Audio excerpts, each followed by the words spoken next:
What's up, household? How goes it, window lickers? And if you're a Chaos Goblin, we're sure as hell glad to see you. How goes it? It was a great Monday Night Raw.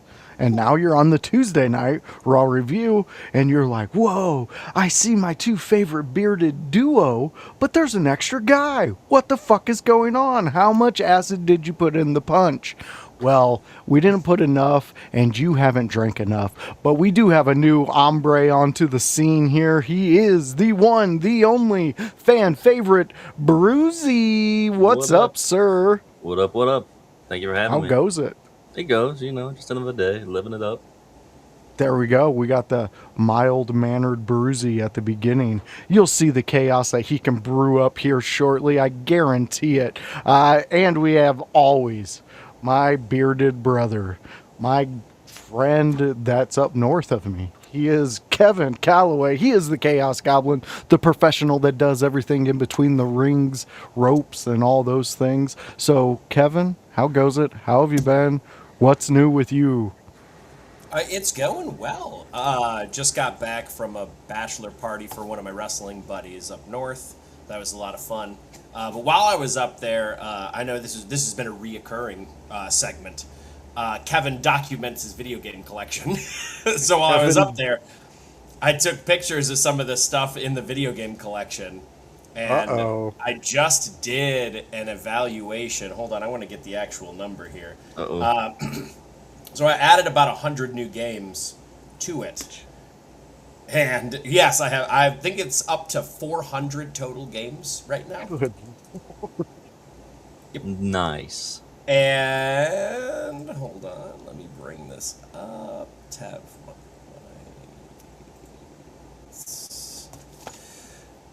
Price charting has me at roughly. Here we go. Hold on. My collection is evaluated at $14.3 thousand. Wow. There you go. I love it. That's a collection, Kevin. It is. 14 grand. I still think my most. Actually, I want to check to see what the highest priced thing I have is. Yep, I'm still correct. It is still Mega Man X3 for the Super Nintendo. That cartridge alone is worth $350.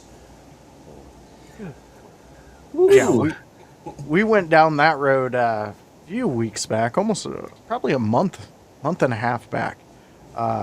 And Kevin's collection now is just growing. Still not the end of it. Yeah, still not the end. And wow, that's amazing, Kevin. So, what out of all of the games that you've ever played, give us your top favorite, number one. Oh, Jesus. That's difficult, brother. It may be difficult, but you're stepping. Brother.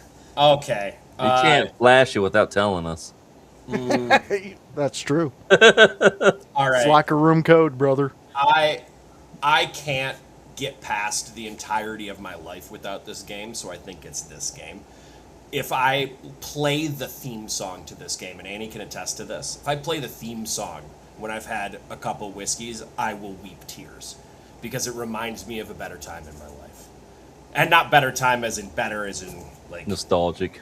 Yeah, it's more like easier. Yeah. More of like less responsibilities. It brings you back to childhood, and that's Wild Arms. Wild Arms nice. is my favorite RPG series of all time. I played it through so many times. I just platinumed Wild Arms 2 last year, and I'm working on platinuming Wild Arms 3 and 4 because they got added to PlayStation recently. So I'm going back and playing one of them collected on the PS1 or it's either 1 or 4. I can't remember which. If it's on PS1, it'll be either 1 or 2. Okay. If it's PS2, it could be anything. It could be anything from 3 to 5. I think I have a real issue of collecting the games and never like playing them. Like we have a used bookstore nearby, and I saw Vandal Hearts for the PS1, and I was like, "Oh, gotta grab that." Yeah, because it's like a Final Fantasy Tactics like game. Yeah, it is. It's the tactics-based games got really hot around the PlayStation era. I had a couple of them that were Different. I know I played Ogre Tactics. I played Ogre Battle 64, which is a little different, more like RTS and Tactics. Watch the Black Queen. I think that one's pretty. Which one? Sorry, I missed that. Watch the Black Queen. Was that on Yes. the SNES? I think SNES. Yeah. I think that's correct. And there was I think I played Shining Force on Sega too. That was I think my first Tactics game. Now that's my favorite Tactics game. That's 1 a and good 2. Tactics Yes. game though. Yes. It's great. But yeah, this collection's still growing. I still got to pick up more things.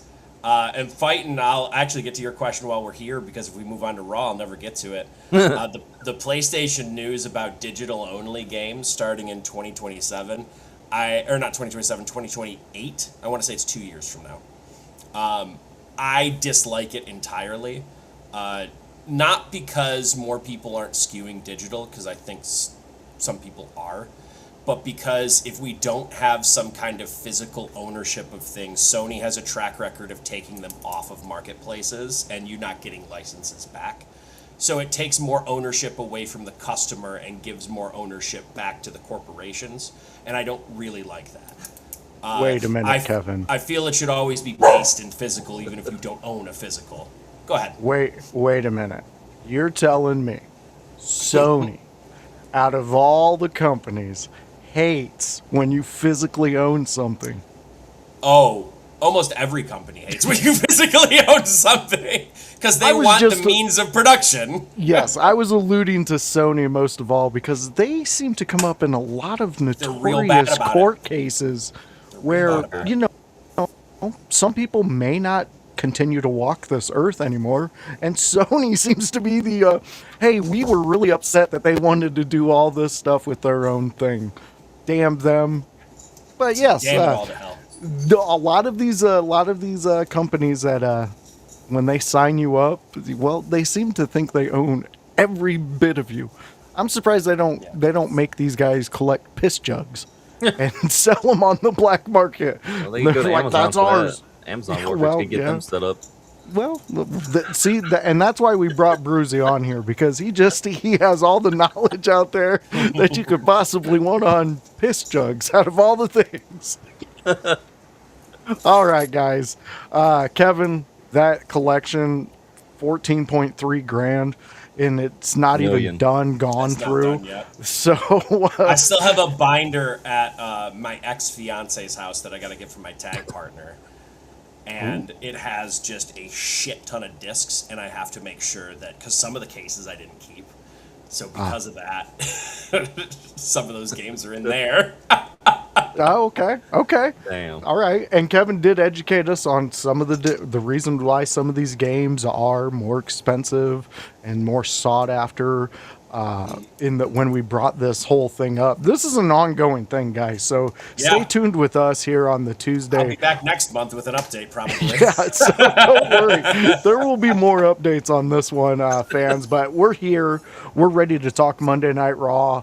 We got a new content creator here with us, Bruzy, who is now part of the In Your House crew, with his very first appearance here on the Tuesday Monday Night Raw review show with me and Kevin Kalloway, now with Bruzy. So we're gonna have to get used to adding Bruzy into some of these sign-ins and sign-offs. So that'll be interesting. And a new intro one where he's just plastered over. Insert me here. We'll just have like something that comes down and stamps his name on everything. Yeah, it'll be fine. We can figure that one out. But let's talk Monday Night Raw, guys. So we started off with a bang, in my opinion, with Paul Heyman and Brock Lesnar coming out there with the police. Well, what we were told led to believe were the police, because some of these tactics these police used, I would go back to Police Academy and maybe have Mahoney teach you some new techniques, because they got chucked. They needed Tackleberry. Dude, they were up there. Officer Hightire was not teaching self-defense that day. But guys, let's break down what happened in this, and if we liked it or not. Honestly, it came out to Paul Heyman bringing Brock Lesnar out like Paul Heyman does. and then giving his best Paul Heyman manager speech about his client and what his client is capable of. Where were you guys at? Let's start off with Kevin, and then Bruzy, right after Kevin, you go right into it. Sounds good.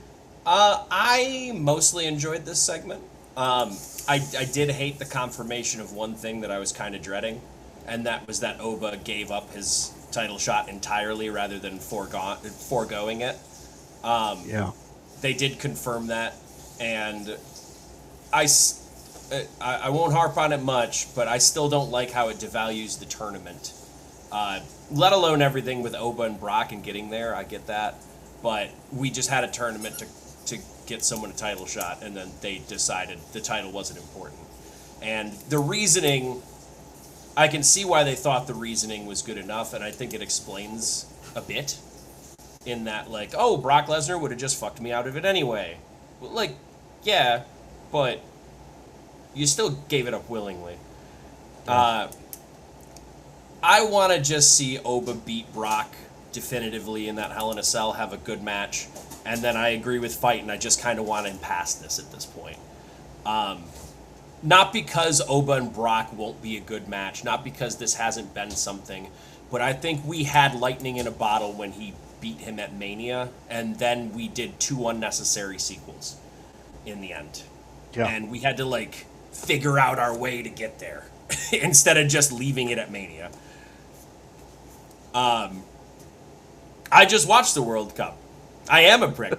I'm actually rooting for England at this point, now that Norway and everyone's out. Because I'm not in for Spain. I wasn't really in for France. And Messi won last time. Fuck it, it's coming home. Fuck it. I'm on Team England at this point.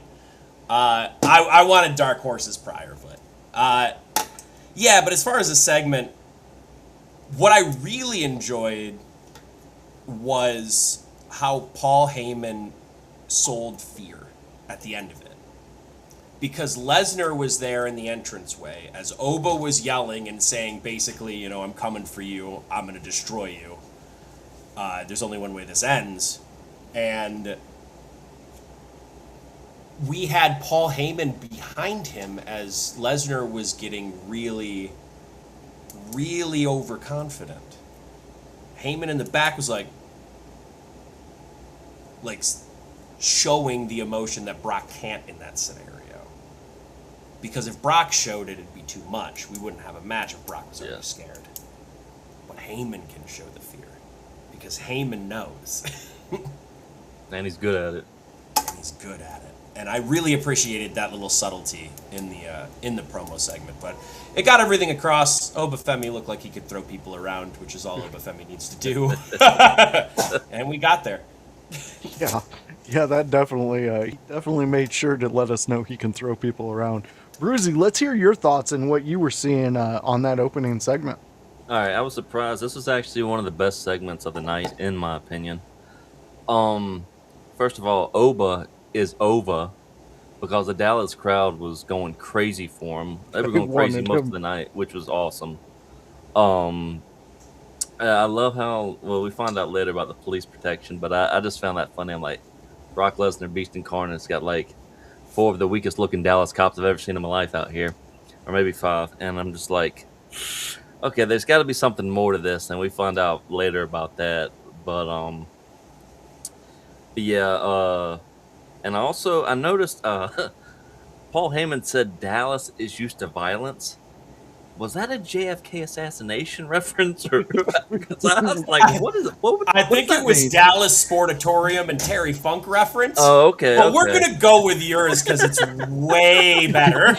I'm like, what exactly does he mean? I think it was a Terry Funk reference. Okay. I'm with Kevin, though. Let's stick with the JFK reference. Listen, I like it. We don't need the truth getting in the way of a good story here. Nope. No, we don't. Much like the JFK assassination. Let's go. And I said Ova should be jailed for making the Dallas PD look that weak. but then again, we found out later about that. And then also Heyman was talking about people talk shit and get hit, acting like Oba hasn't beat Brock before. It's like, what are you talking about? He's handled Brock before more than anybody else really on the roster. So that's what I've got. Okay. All right, I like it. I like your points on that, man. And the fact that the only reason Oba should be in jail is because he made the police force look weak. But You again, can't make like police look like jobbers, man. Yeah. yeah, he really did. And that one, the first one he chucked, he kind of had a little mishap, didn't he? And he just kind of manhandled the fuck out of him the rest of the way. Yeah, My assumption is that the guy, because usually they get like independent wrestlers from around the scene. Yeah, My exactly. assumption during that exact moment was the guy did not get up well enough for Oba. So because he didn't get up well enough, Oba just bowered and chucked him. And Oba can, so Oba And did. Oba can. You're not going to make Oba look weak. We had House chime in, and he's asking, do you guys think it made Lesnar look weak needing police escort, or are you okay with it when you get to the question portion? Oh, duh. I'm like Ron Burgundy over here and just reading the fucking... Read the teleprompter no matter Yeah, what. yep. I don't think it really made him look weak in the sense that Brock Lesnar didn't get beat down afterwards. He literally used them as a smokescreen. That's why I had the police. Yeah, exactly. And he just left the ring because the whole kind of the point of where Oba's coming from is that Brock Lesnar's a coward. He won't do the things in front of his face. He'll kick him in the dick. He'll do whatever he needs to do to get an advantage. This perpetuates that saying from Oba, but in a way that doesn't make Brock look dumb. Because why wouldn't you have security at that point? You don't want to. You don't want to fight Oba before the big match. It's a big money match. Yeah. Brock doesn't hate Oba at this point. Brock beat Oba. Now, yeah, all right, whatever. But Oba now needs to beat Brock. So in the story of how they got there, I think that one makes more sense. Because Brock now is throwing up smoke screens trying to get into Oba's head. Or maybe even Heyman is rather than Brock. And it's not working.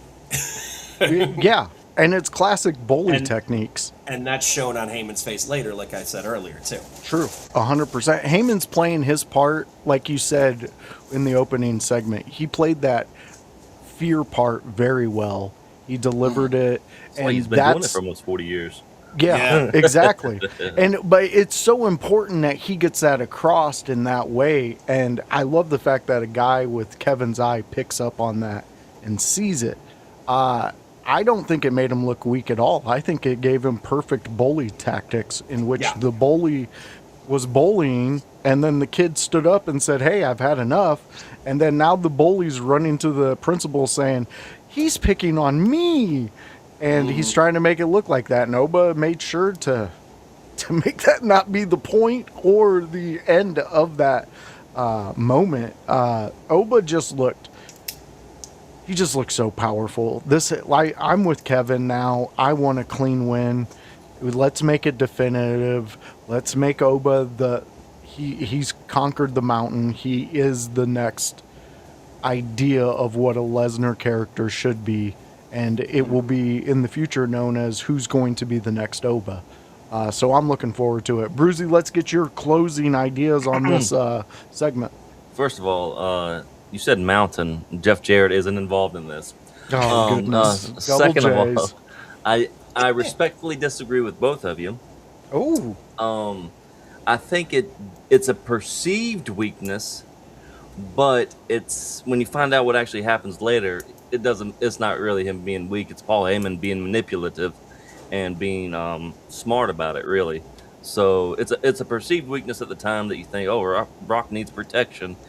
How weak is he? But it's nothing. So yeah, I mean, it's the sleight of hand. The magician showing you the trick, and underneath he's tickling your balls. You don't know where it's coming from, but you know you're getting your balls tickled, and you've seen something cool happen. So also, it's fun. And also, I don't think Oba needs to beat Brock at Hell in a Cell. I think he needs to destroy him Oh, okay. and not really get the win. Even if he doesn't win, as long as he destroys Brock Lesnar, it's a win. I would argue in order to fully destroy Brock Lesnar, you would have to beat him, though. In the sense that if Oba were to destroy him, run him through a bunch of cages, and then not beat him after a 15-minute match, and then Lesnar somehow wins, where are we going? Right. If Lesnar is to be around for another year, I guess. But at some point, somewhere down the line, Oba's got to beat Brock again. It isn't because if you take the Brock win away from him, because he destroyed Brock once, but then if Brock wins twice in a row, that Then one how destruction important was it? doesn't feel Yeah. as good now Yeah. because Brock beat him twice in a row. Yeah. So you could go to a no contest, Yeah. but I don't think Brock can win here. I just don't see it. I agree to an extent. I see like a Bobby Lashley Umaga type cage match thing happening here, where about to say Obama, Oba is going to just throw and destroy Brock through the Hell in a Cell and just break it down. Oh, I expect that Hell in a Cell to take a lot of damage. Yeah. I don't think we're getting to climb to the cage. I don't think we're climbing to the top of the No. cage or anything. These guys are too big. Don't need it. No, it doesn't need it. Boy, but would I it do be think exciting? I'm not saying it wouldn't be. But I think here, this is a good way for Lesnar to end his career if that's his choice. True. Not in his head. I don't know what the next thought process is for that. But what I do know is that Oba's ascension to the top will be stunted slightly if he loses to Lesnar here. And I worry, not necessarily that he won't be over, but what comes next then. Right. Because I'm not really interested in an Oba redemption tour just yet. In the sense that if he loses to Brock, now he has to pick up the pieces. And I'm not really interested in seeing him pick up the pieces yet. Yeah. I'm interested in seeing him continuing to ascend until he reaches the mountaintop. Now, if he were to face Roman and lose, and then he has to pick up the pieces slightly, I think I could get behind that, in the sense that your echelon is up here at the title, supposedly. The main goal for any wrestler in WWE is to be world champion. That would be the main goal. If you lose at the main goal at the finish line, I think I can get past that and see more of a redemption coming from there. Lesnar is a large draw and it's a big match to elevate Oba, but to lose to Brock after you gave up a title shot starts making it look worse optically. There's certainly a way to get around it. You could have Brock Lesnar absolutely maliciously assault Oba's crotch, and there's a way through it. But at Very what true. point there, where are you going? Right. And I think that's what I worry about if Oba does lose here. Not saying they can't do it. I've seen him pull stuff out from a tailspin before. But there's easy money on the table with Oba. And I think you just get him through the match. You have Lesnar look good on the way out. And then Oba beats him ultimately. I agree with you, Kevin. I hope that's what we get. I hope that's the road they take. WWE's over the years, they've been very protective over Brock and his image and things like that. And what you said, in which just the clean win, that's what I need out of this. If you give me the Oba clean win, even though it's a war that happened, Oba gets that clean win, I'm a happy camper. I know Oba's in safe hands. Yeah. All right, let's put a... What was that, Bruzy? I think so too, is what I said. Oh, that was Kevin. Oh, man, I got to get used to voices in my head again. All right, so let's put a pin in the Oba talk because we will continue that talk. But let's go into the Io Sky and Roxanne Perez match. Guys, I would love one of these matches every single Raw. I liked this. Roxanne, to me, she has really, really come around in her overall packaging of her as a character. Io Sky, though, come on, that's a superstar. What are we doing? What are we doing if we're not putting rocket ships to Io? But it did give me more of a fandom towards Roxanne. Kevin, Bruzy, where were you guys at on this match? Brucey, you can go ahead. I thought it was okay. I don't know much about Roxanne Perez, but Io Sky I've seen before. I really like her. I was surprised she ended up getting the win here when it was basically 3v1, and but there were some pretty good moves. Like I thought the slam off the apron from Io to Roxanne was sick, and then she followed it up with a nice springboard moonsault. Yeah. But it was a lot of back and forth. I thought this was a pretty decent match.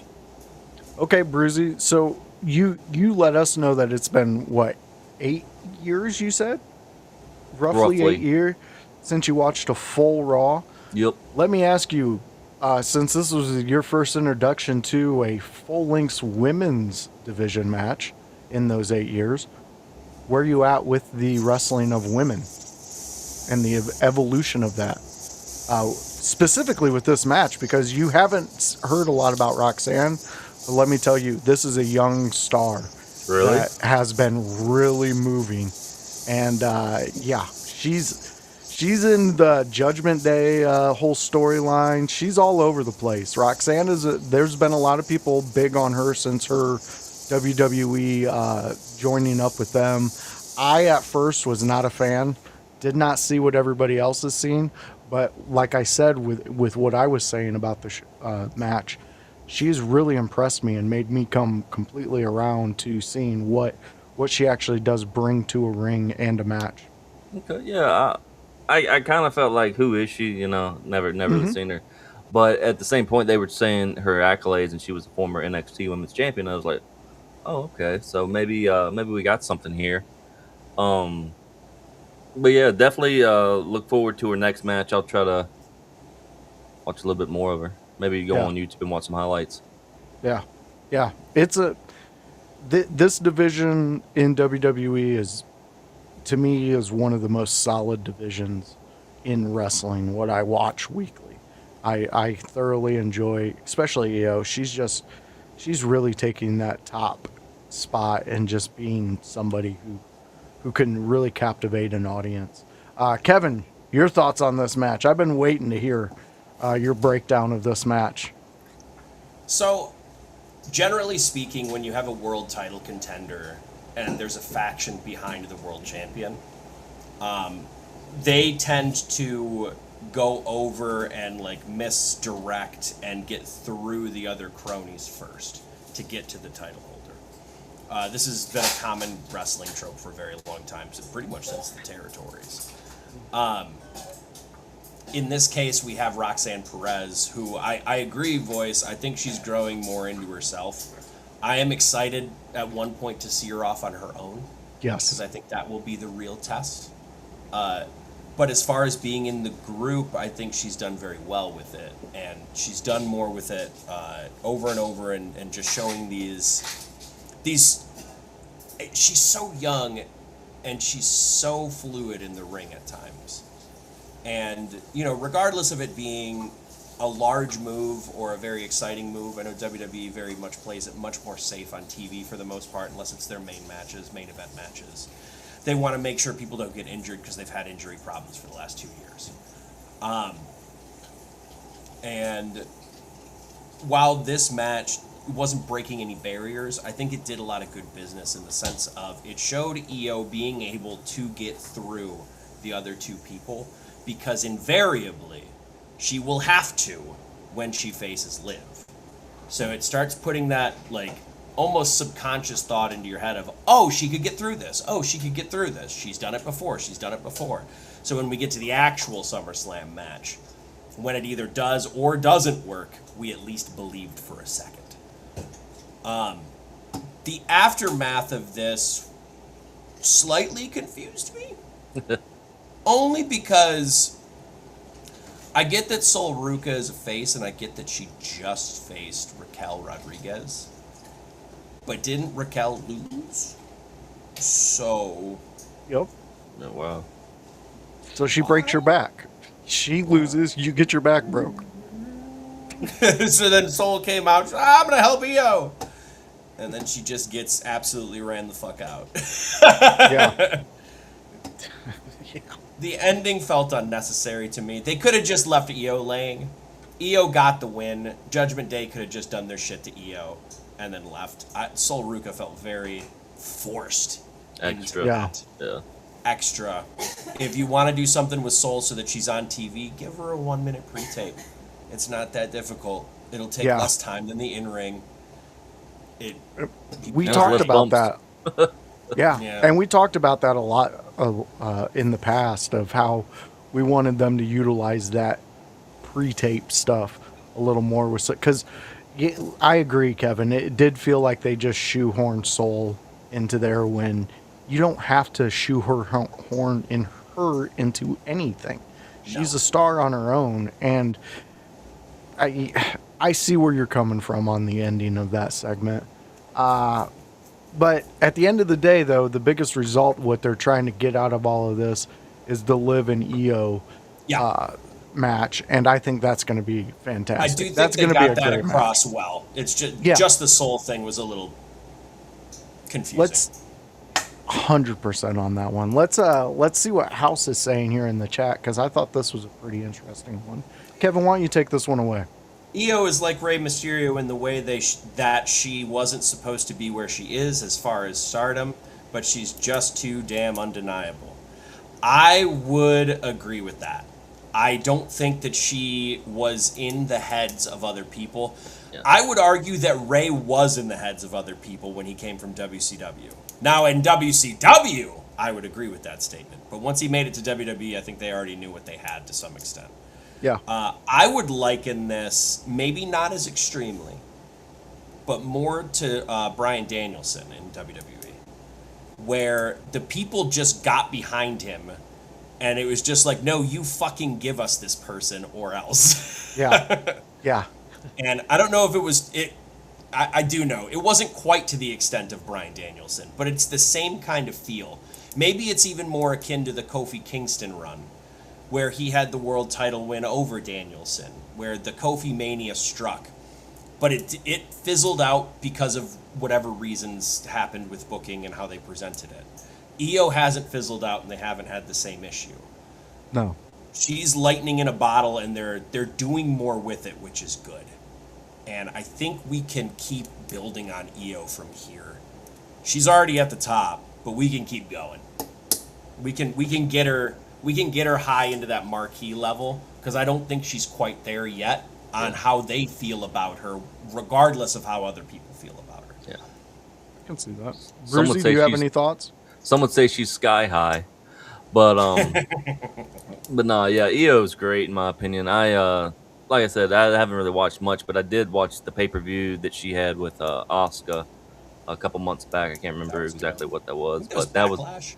I think so. Yeah, that was a great match, and I think I became a fan of hers there. Yeah. That's a good match to become a fan of hers on. We will stay updated to the EO Sky and Liv Morgan saga as they continue on to SummerSlam. But I believe we had the in-ring promo in which Jimmy was out there. Royce came out. Oh, not yet. No, before not We that. did actually there was a different in-ring promo first. The Vision. Who was? It was the Vision and Oh. Otis Yeah. and Tozawa. Yes, And I forgot all about that. I think someone may have said it either in the chat or I saw it someone else say it. I don't remember now, and I can't browse through the chat that quickly. It constantly and consistently amazes me how over Otis is no matter what. Yes. He could be gone off TV. He could be doing nothing. He could be doing hot dog commercials. This motherfucker comes back on TV and starts talking, and the place is in it. They love him. are here for him. He's so lovable. I want them to do more with Otis once Tozawa retires. because I want Tozawa to have his final moments with Otis, because I think they're better that way. And Tozawa can't have that many years left in him. As good a shape as he's in, he got more years out of himself. But he's older. And because of that and the way he works, I think he's going to end up being out. And when he does, I think Otis having... I'm not saying Otis has to be world champion, and I don't think he should at this point. But there ain't nothing stopping him from being a U.S. or an Intercontinental champion at some point. That's 100% on that one, Kevin. Agreed. Even if you want to give it to him for a week or two, it doesn't have to be a long reign. You don't need that. It doesn't need to happen that way. You just want that one big lightning in a bottle fucking pop for Otis winning a singles title. Yep. That's what you want. Yeah, I agree. I threw in the chat last night after watching that segment that Otis and Tozawa are going to be the next tag champs. They might be. I think they're going to put that on them, and maybe that's Tozawa's last bow. The swan song. Yeah, maybe those are his flowers he's getting. Everybody in this segment had been questioned in the past weeks on, as we've seen some people let go, some people were asking, well, what are we doing with these guys? Why are they still around? We haven't done this with them. Everybody in there has been asset. With the Vision on their side, minus Maxine, it was injuries. We were questioning. I mean, snake bitten was said over and over and over on this. Over and over. Yeah, on this podcast. Well deserved, though. It wasn't just out of the blue and us being hateful. It was well deserved. But everybody, my whole thing is everybody in this, they've been questioned from the past couple months. But everybody pulled off exactly what they were supposed to in this segment. I want to give the biggest flowers to Maxine. I think the character work that she's doing right now is giving us the top performance she's going to give us. And I think it's going to be fantastic because it adds into what Austin Theory's trying to do. And for so long on this network, we have been screaming the praises of Austin Theory and wanting something big to happen for him. And I think this is going to help that push and make that come true. Bruzy, where were you at on this one? I liked it. I love the name they gave Maxine, the Vision Queen Maxine. I thought that was really good. And I thought it was funny. It seemed like before Otis and Tozawa came out, it looked like her mic stopped and Theory was trying to hand her a new one, but I don't know if it was just, I don't know what happened there, but once Otis and them came out, it started going good. I think Otis needs to drop Tozawa. I do. Here we go. I don't know. It's just Tozawa. I was really hoping it was going to be some kind of a swerve here where he was going to, do the Buff Bagwell on Scotty Riggs and drop Tozawa and jump on the Vision. But that didn't happen. And they can only seem to put Otis in love angles, and I don't understand that. I think Otis is, like he said, like Kevin said, over, like Rover. And you're talking about putting a title on him. I think seeing him go up against Braun Breaker in the future would be great. I think bringing Chad Gable back in, having them two fight over a belt at some point would be really good too. But yeah, I really enjoyed this segment, and I hate it for Otis and Tozawa. It looks like they're going back to catering for a while. So I think they'll have a tiny feud with Division. I'm not sold on them winning the titles, but I think they'll be the next people to challenge for them. Simply because of Maxine's history with them. And Fightin' wrote, Maxine's one of the worst women's wrestlers I've ever seen, no disrespect. This is a way to have her not wrestle. I thought she was doing better in the sense of she was improving the last time I was seeing her work. That being said, you have a plethora of women who are are much better workers. Not to disrespect Maxine, but there's a bunch of workers coming up. Blake Monroe's, Jordine Grace's, all of these other women in NXT. There's no reason to have Maxine as a wrestler. So let's make her her manager. She clearly has a knack for talking and getting heat and doing these things. Give her a microphone instead. Yeah. You know, the age of the manager and the valet went away for a long time. There was only like Paul, and that was fucking it for a while. Let's start bringing it back. There are places for people in programming who have certain talents, but maybe their work in the ring just isn't there for TV and like such a media presence. That's okay. Yeah. Maxine fits in this role incredibly well. And I'm excited to see where she goes from here. I don't necessarily need to see her wrestling a bunch. I would rather see her in a manager role here getting heat for people. Yeah. And I think that's a better use of her. Well, and her and Theory are really good too together. I think. Agree. Yeah, they play very well off of each other, and it seems like cover each other's weaknesses. 100%. And it seems like they were able to get Maxine to levels of being able to handle a match, and then they were like, "Well, that's good enough with her. Let's keep her going." Yeah. That's exactly why I said I think this is going to be her best work. She's stepping into a new level in which one of my favorite aspects of wrestling managers is going to be great again. So I'm looking forward to that. All right, guys, we gotta go. We got 20 minutes before we normally head out. Let's get into the Bloodline and Solo, LA Knight, and Royce Keys segment. And let's go into that. Kevin, do you have any thoughts on all of what's happening here? Honestly, I'm just happy they got a match out of it. They're going to do a, 6-man tag. Is it SummerSlam, did they say, or Saturday Night Main Event? Ooh, I want to say Saturday, I think it was SummerSlam. I think it was SummerSlam. I like that they got there. The match itself was kind of invalidated by Jacob Fatu being in a literal double vision, and he just came out and interrupted. I'm like, this is fine, I guess. But we got to where we needed to get to, which was that the Bloodline is starting to do shitty things again.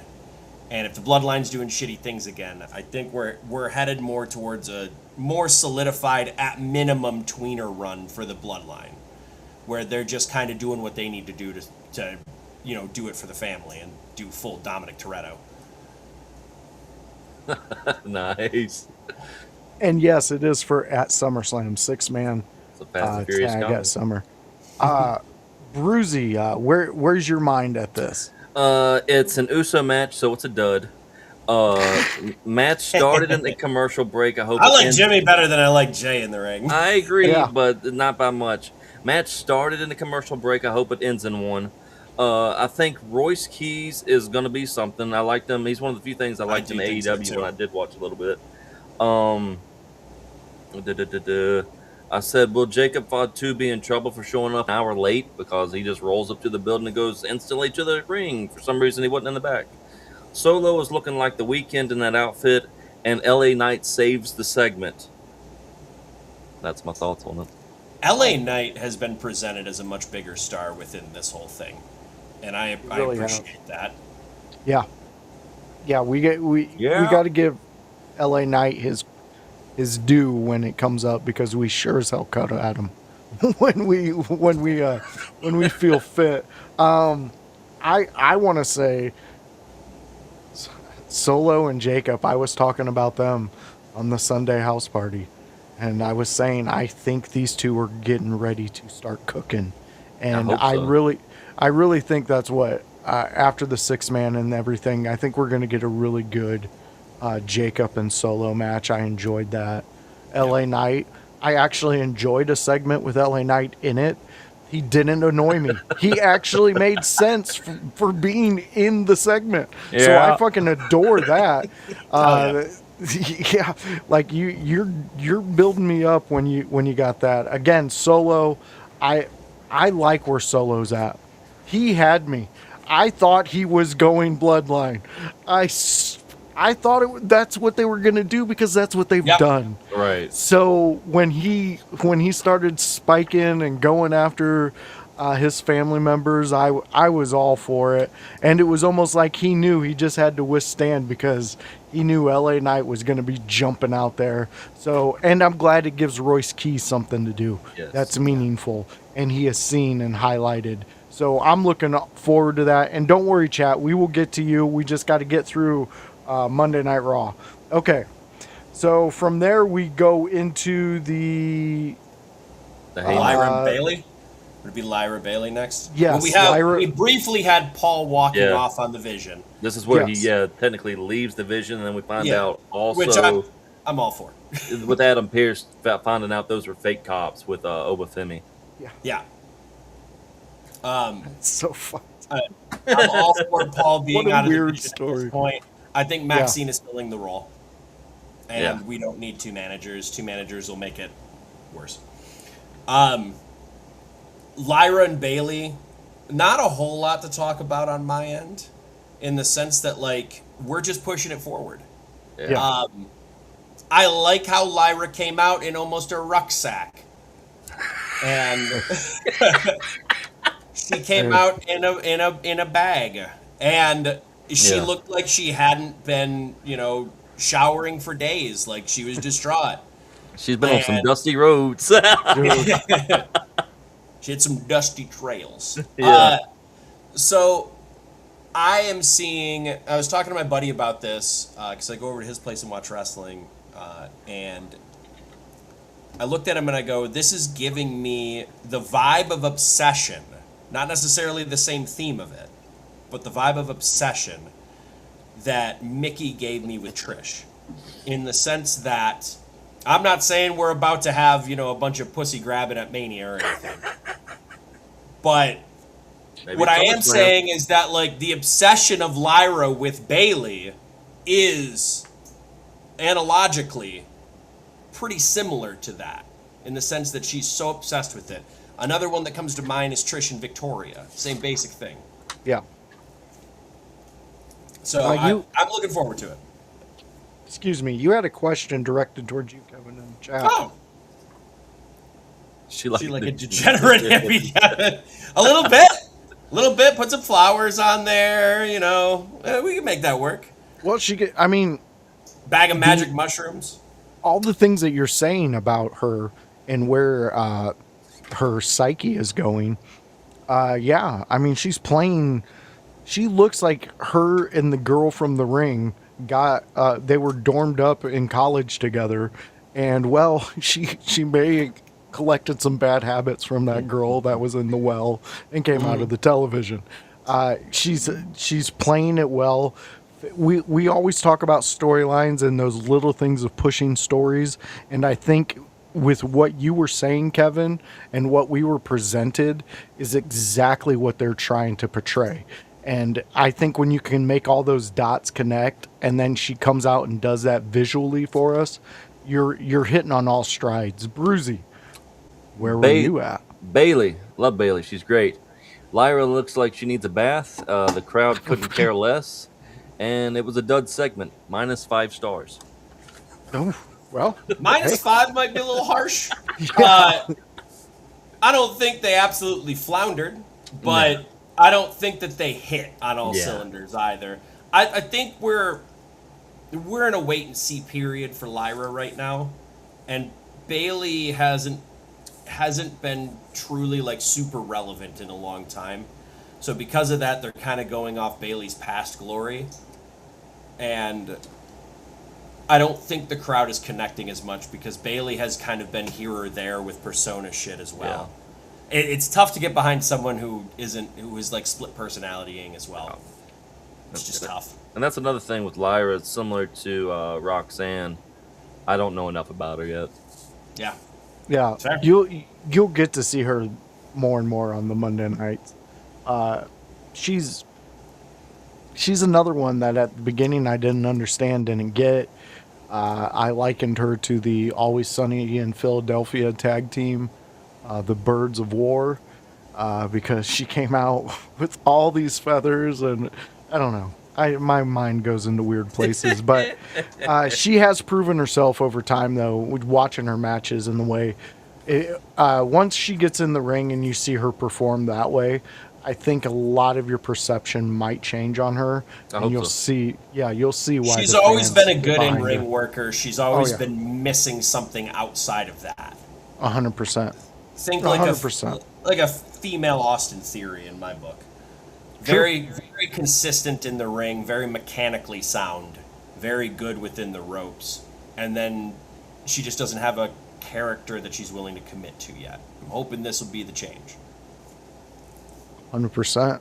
All right, so we moved on forward to, well, we had the gauntlet for the Intercontinental Championship to see who was going to go on to face Penta. We started out with Dominic Mysterio and say his name and he appears. I believe in Joe Joe Hendry. Hendry. By the way, commentary note here. Michael Yes. Cole has taken to overpronouncing the D in Hendry's name because he could not fucking pronounce it for a calendar year. He would call him Joe Henry every single goddamn time. That's why he never appeared. He said his Yeah. name wrong. Exactly. That's why he Good couldn't get any catch there, wins. He never Brucey. appeared. So Michael Cole during this segment, like he went Joe Hendry, like fucking overpronouncing every time, and I'm like, thank God someone smartened Cole up. Yeah, 100%. And Booker T I think probably that said, "Sucker, you don't say his name."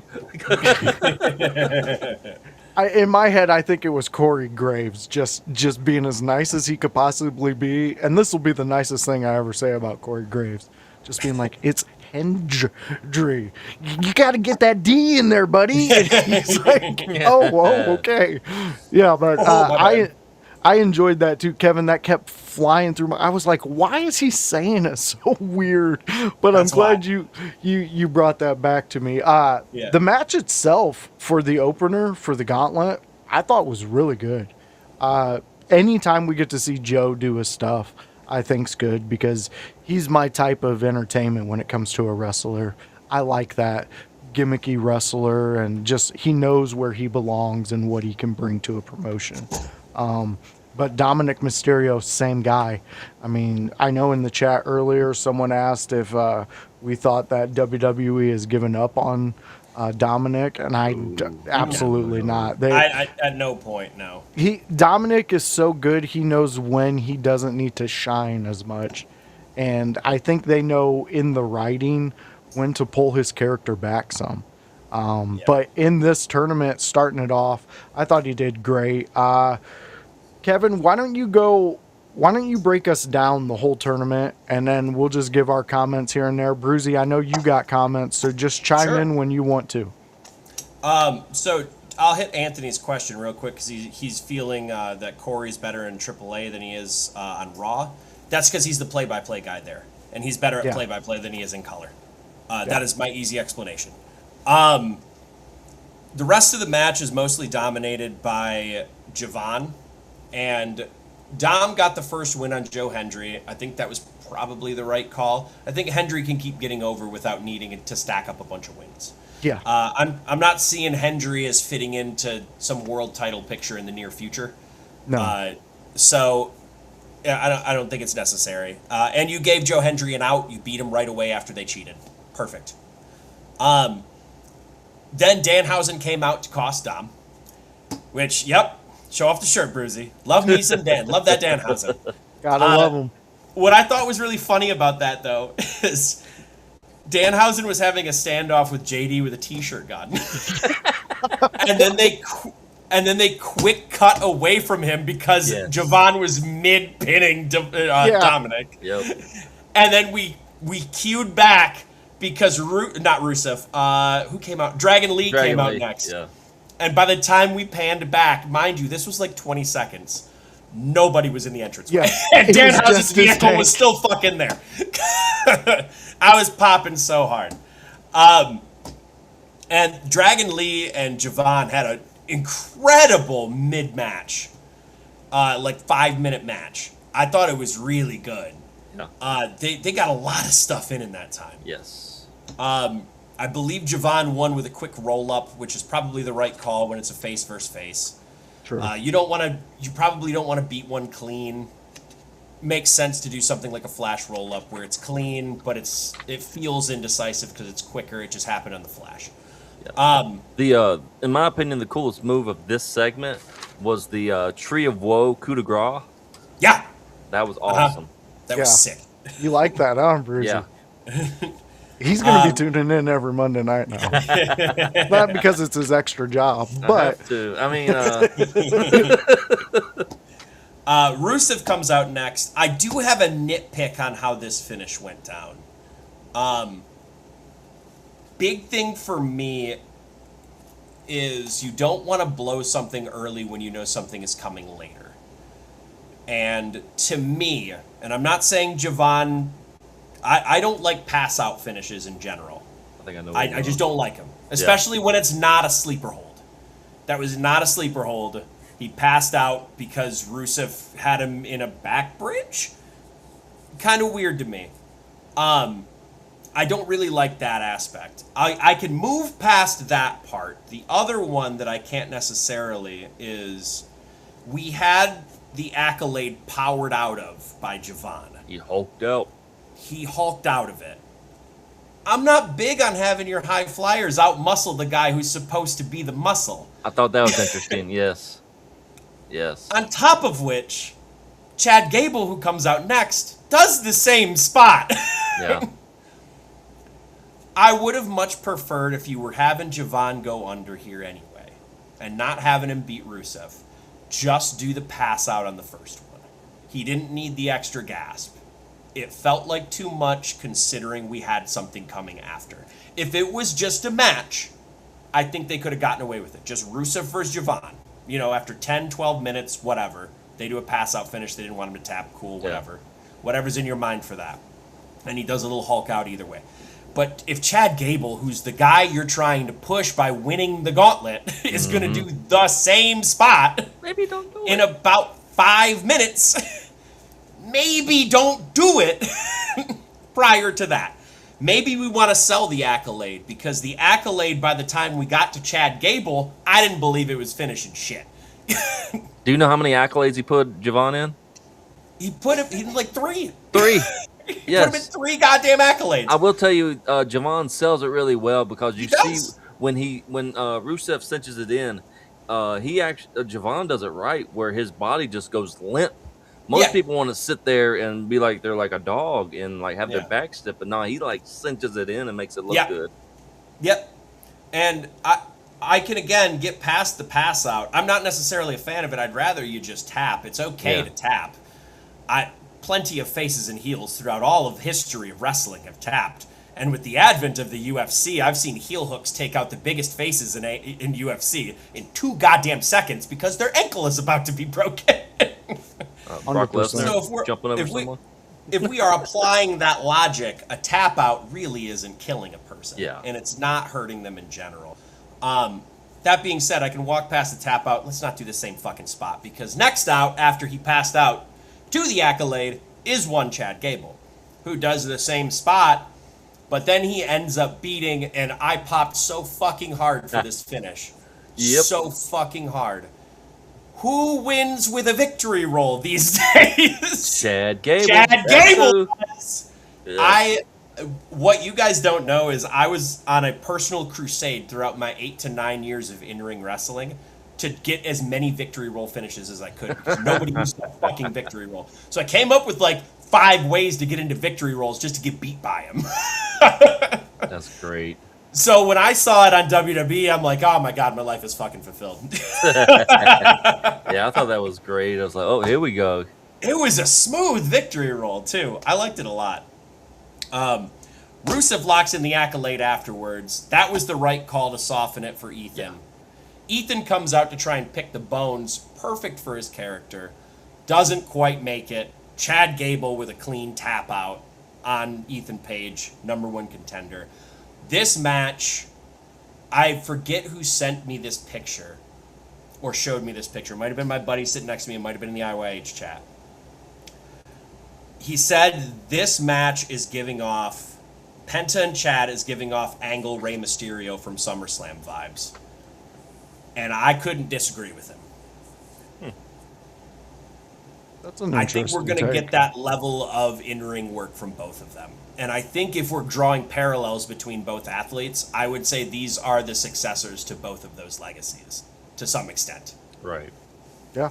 Definitely see that. Yeah, I agree with your breakdown of it. I didn't even know Paige was on the main roster. Yeah. Yeah, he just came up recently. He's been Yeah. killing it. Yeah, Ethan he's- Page is so talented. Were Paige and Rusev, were they together in AEW at all? I don't think so. Okay. Yeah, I don't don't think recall them.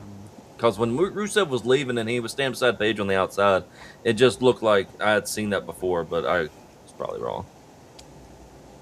They could have had some type of interaction, but Yeah. I mean, we watch so much wrestling to pinpoint that. Yeah. That'd take a miracle. But we did have the final segment quickly. I don't think we need to hit this much because it's doing what it's doing. We expect this. This is the stories are going down. You're barely working. You get hurt. We've heard these things, criticisms of both guys. But real quick, where are you guys at on the Seth Rollins Roman Reigns segment? I always liked Seth Rollins and Roman Reigns. I'm more of a Rollins fan. I was listening to you talk about it last week. I'm more of a Rollins over Reigns fan. But I thought this was a 4-star segment, and I really just like the ending with Rollins just beating the crap out of Roman. I like the take. Kevin? I think Rollins was very strong in this promo without having to say very much. Yeah. I think in the body language he got it across because Roman was trying to send a bunch of salvos his way, and Rollins just kind of, he wasn't phased. Yeah. He's a man at the end of his career, and that's how he's playing it because I think he is. Okay. I think he knows it based on how many injuries he's had and how he has to, just like Roman had said, are you going to have to get injured after you win this title? Because Yep. that's what keeps happening to Rollins. He keeps getting injured.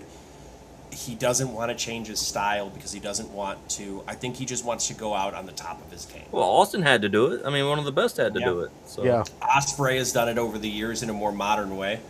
Shawn He's changed his Michaels. style. Shawn Michaels. Hell, Shawn Hey. Michaels lost a smile one time. He got that back. Yeah. And I A think little goofy now, but I think Rollins was That's, very strong in this segment while Roman kept his gravitas and Yeah. didn't have to get too much away from it.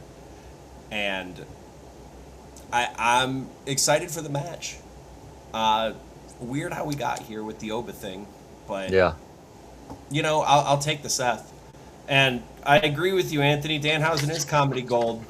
And in the Attitude Era, I think he would have had some just sick interactions with a bunch of people. Gilbert. DX comes to mind. DX comes to mind. DX, I like what you said with the oddities. Doink, Yeah. the man behind the paint, was a dick. So I don't think he would have had too much fun with Doink. I don't I think think- Dan Talking Housen about would have Matt had much Bourne? fun Yeah. with Doink. He was- Yeah, because he was a Yeah. dick. That Well, guy it depends was- on what iteration of Doink, because a bunch of other people had the Doink. Yeah. True. That's true. I think That's Steve true. Kern had him at one point, didn't he? I believe that's accurate. That sounds right. It might be wrong. I don't know. That sounds right, though. Real quick, we had Mean Ooh. Metal Mike. You think WWE right now doesn't know how to book Evans correctly? No. I think they're doing fine with him. I think Yeah. they're doing well with Evans. He just beat 2 people in a gauntlet. Yeah. And did and again, against my better judgment, did a pass out finish, which is usually used to protect people. So if we're going to do that, we're booking Javon in some kind of way. I think there's too many cutters in wrestling right now, but Just this looks Orton. pretty good. Yeah. Doesn't Cody just- have a Cody cutter? Oh, he does do the Cody cutter. Yeah. Yeah. His Yeah. doesn't look as good because he's always barreling too much to the side. Yeah. Of people. It's a tough cutter to take. Yeah. He goes. The problem with logistically, inside baseball, logistically speaking, the way that Cody does his cutter is incredibly difficult to take because you have to catch and then kick your feet out. So while his momentum is there, you have to catch him, guide him down while kicking your own feet out, and most people can't fucking do that. Not to mention trying to line it up off of that springboard. Yeah, so there's that too, and he's not seeing it as he goes through. It's different from like the lethal injection where, you know, Jay Lethal's move where he kind of handsprings into it and then comes back because he can get a clean jump in front of them, Right. and then they can go down just like a cutter. The Os cutter was slightly different because Osprey got more up rather than out. Because Cody's main issue is that he goes out, not up. He doesn't like 45-degree angle it. He just like fucking barrels it across at a 20-degree angle. He goes, I'm laying down. You figure the rest out. Make me look good. Basically, make it look good, buddy. QB1. Bruzy. Yeah, I was going to ask you, do you have any final thoughts on this Monday Night Raw? Yeah, I got a couple of notes here. Just want to say right quick. Before the IC match, we actually got a big cast return promo. So he is supposed to show up on 8/3. So you know what they say. Hope you ain't SAWFT. Soft. And then looking forward to Penta versus Gable at SummerSlam, which is in Minneapolis, which is Gable's home city, home state. So that'll be a good match, I think, with two luchadors. And also, it took them 2.5 hours to talk about CM Punk. They never mentioned the championship winning last week on Monday night until 2.5 hours, right before the Roman Seth thing. I was like, oh, okay. And then, of course, I guess it's a Samoan thing. I don't know. Roman shows up 30 minutes before the show ends, so I guess you can show up at any time you want. Bloodline rules. Bloodline rules, my brother. And CM Punk had an entire city celebrating him. He can hold off 2.5 hours until he's talked about. I'm just saying. Jeez, come on, Bruzy. Don't let me curse you.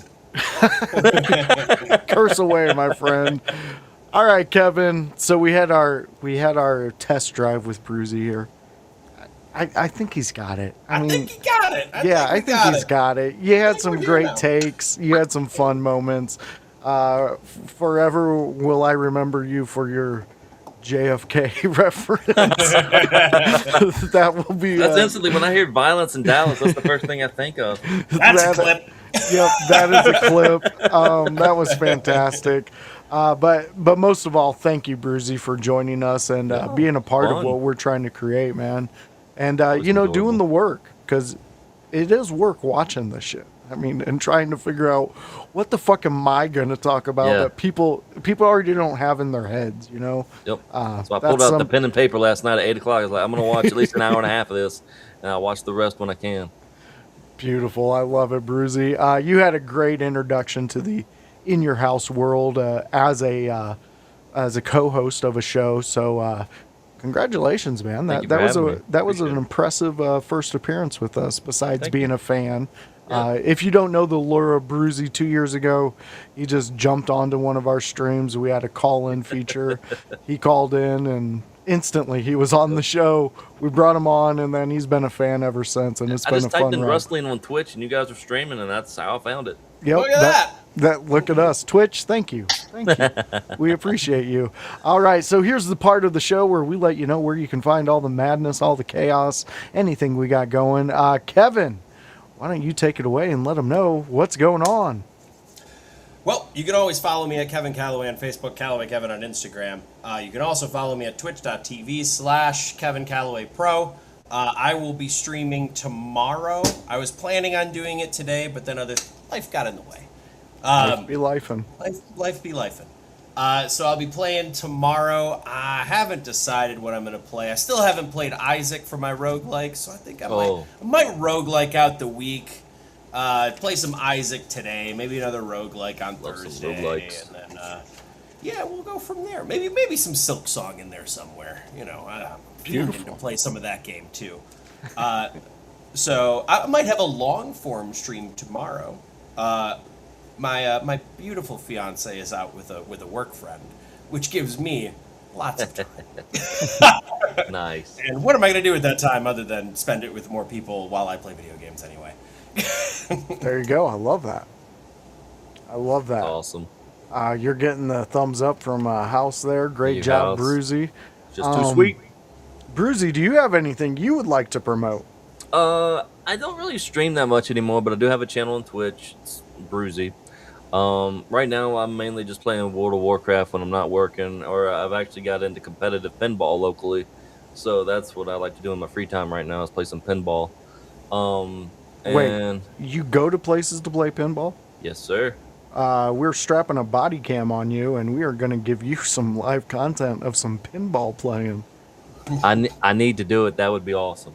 That would be really That cool. would be really awesome. Can we make a video to Pinball Wizard? Ooh, We can. that'll We be can. the intro to every Actually, episode. I just bought a chest strap for the phone to record in case I want to do some kind of content out there. So Oh, shit. I thought Well, about there it. you go. Yeah. And besides that, I do also have a side channel. I don't think I've ever told you guys. It's called The Retro Recluse.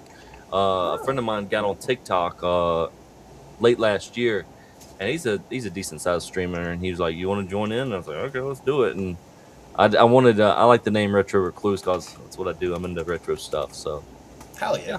Beautiful. Yeah. All right, fans. So go check that out. Bruzy, send me some links and things like that throughout the Yeah. week, and we will start getting some of that stuff put on here. We can get the Appreciate QR codes made and things like that very cool. to get all that stuff going. And followed. Hey, Hey, There you thank you, go. Kevin. Already got one. All right, fans. So for us, What guess about you? what? What about you, voice? you'll follow. you? He's busy hosting. I'll get there. Don't you worry about it. All right, fans. So if you want to hang out with us and our new friend Bruzy, who will be co-hosting with us, he is the third chair of the Tuesday night Raw review show at 6:15 p.m. Let me make sure we get that. And you know what, fans? If you're tired of hearing what we have to say, we have a website, www.inyourhouse.com. Go there. We have our schedule up. We have everything. We got blogs. We got videos. Oh, we yeah. got friends. New blog Friends, coming what are from those? Kevin on Friday. Forgot to promo that. Wow. There we go. We'll have a new blog. I just finished writing it today, and it will be about speaking in absolutes. Ooh, Speaking there we in go. absolutes. Speaking in absolute. So you guys can Very look cool. forward to that on the website this Friday where you can check it out. That's www.inyourhouse.com. Go check us out. Go give us some likes. You can find our merch there, all our shows, everything we're doing, all the links, all the bios, and our friends out there. We have Big Oja. He's out there. He's also got his Cameo link on there. So if you ever want to get him to tell your friends they're jerks and he hates them and give them the finger, Big Ocean's there, and you can click right there from www.inyourhouse.com. Go check us out. Wednesdays, we do a WCW watch along. That's where me and House we sit down, and guess what?